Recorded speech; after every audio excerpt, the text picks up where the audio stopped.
Hey, what's up? Mr. Be Active here, and I want to introduce you to the way that I like to teach the deadlift to my phys ed students. Now, when I used to teach the deadlift, I got pretty technical. I used a lot of different drills to try to get the perfect deadlift technique.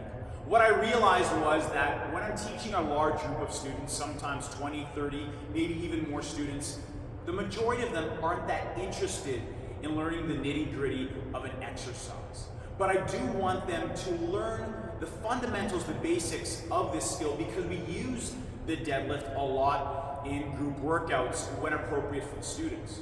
So what I've gone away from is getting into a really technical teach of the deadlift and gone to something much more appropriate, which is accessing their body's prior movement knowledge and using that to learn the skill. So I'll show you what I do. Firstly, I tell them to imagine that they've got this milk crate sitting in front of them on the ground. And imagine it's filled with something heavy. Maybe they're helping in their backyard with some landscaping and it's full of river rock, like 100 pounds of river rock. And so I've got this milk crate and I get them to imagine. And I say, I want you to take that milk crate and get it between your feet so that the handles are in line with your shin. And from there, all I say is, I want you to pick it up. But there's one thing I want you to keep in mind. You need to make sure to pick it up as safely as possible. So I asked them, is there something that maybe we really need to protect when we're lifting something heavy off of the floor?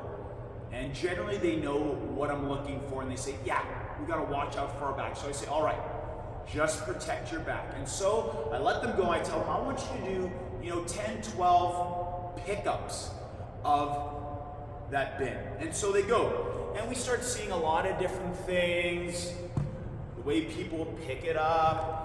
And in general, actually, we see a lot of movement that looks like this. They're going down, picking it up, standing up tall. Some people will lean forward a little bit more, some people will get a little bit squattier, but it gives us something to start with. Okay, then I said this, you know what? One way we can really protect that back is by getting a really solid posture. So when you set up to that milk crate with that 100 pounds of river rock, what I want you to do is set your posture. So we're gonna bring our shoulders up to our ears, back, and lock them down. That's step one. Then I ask them to take a deep breath in through their nose, and then when they exhale, really build tension in their midsection and pull their ribs down. Okay, from here I say, just kind of keep that and move around a little bit. And you start seeing people kind of move like a robot if they're willing to do that in front of their peers.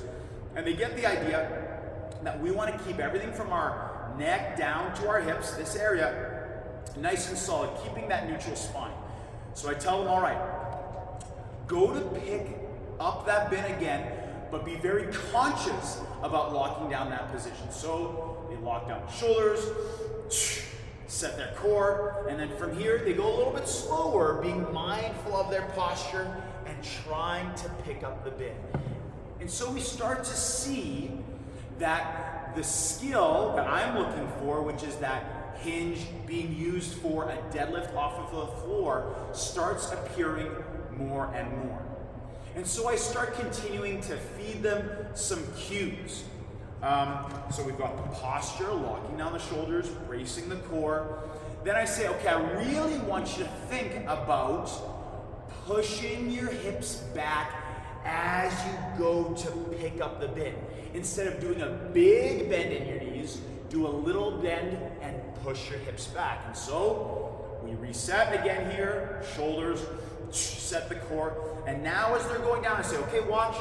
Your knees can bend, but now I really want you to push your hips back as far as you can and get to that handle. And then what I'll get them to do is after you've done 3 or 4 reps, I'll get them to all pause at the bottom. And from here, if I've got people with their chest proud, I'll say, see if you can straighten those legs just a little bit and get them into this position. And then all together, get them to stand up.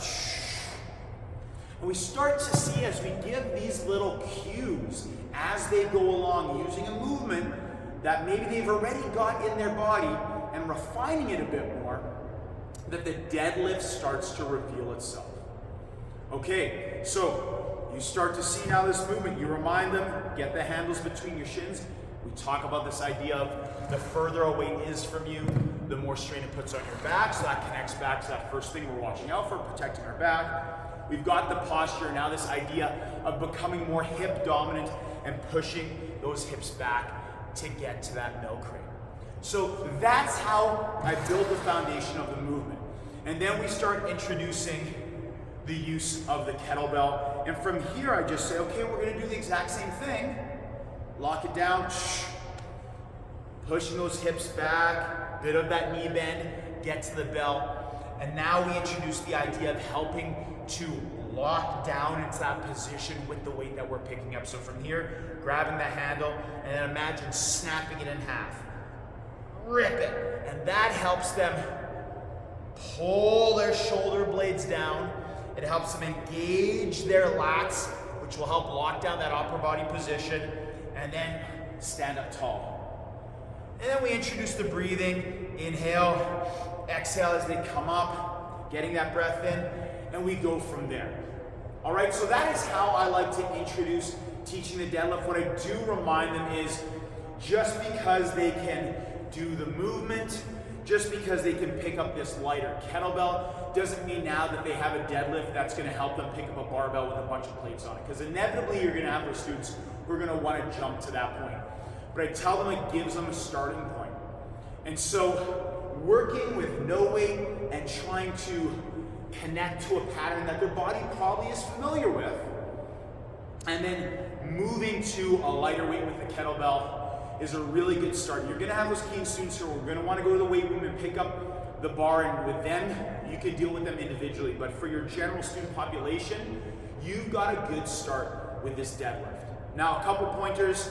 If you have some students who just can't get down to the belt, you can always use an aerobic step or something for elevation so they can get that pattern, even if it means they don't get as low. And for those students who just really are struggling because of maybe mobility issues or just it takes them a little bit longer, if you're gonna do a workout and you have deadlifts in them, for them you can start by doing something like a glute bridge off of the floor and then work with them individually in little pockets to start building this deadlift movement. So I hope that's helpful, especially for you phys ed teachers who teach a whole large group of students at the same time, where you can use this basic connection to some body vocabulary that's somewhere in there and help to draw it out. And I hope this helps with your classes. So take care, leave some comments down below if you have questions or if you've tried it and it worked for you. We'll see you in the future. Peace.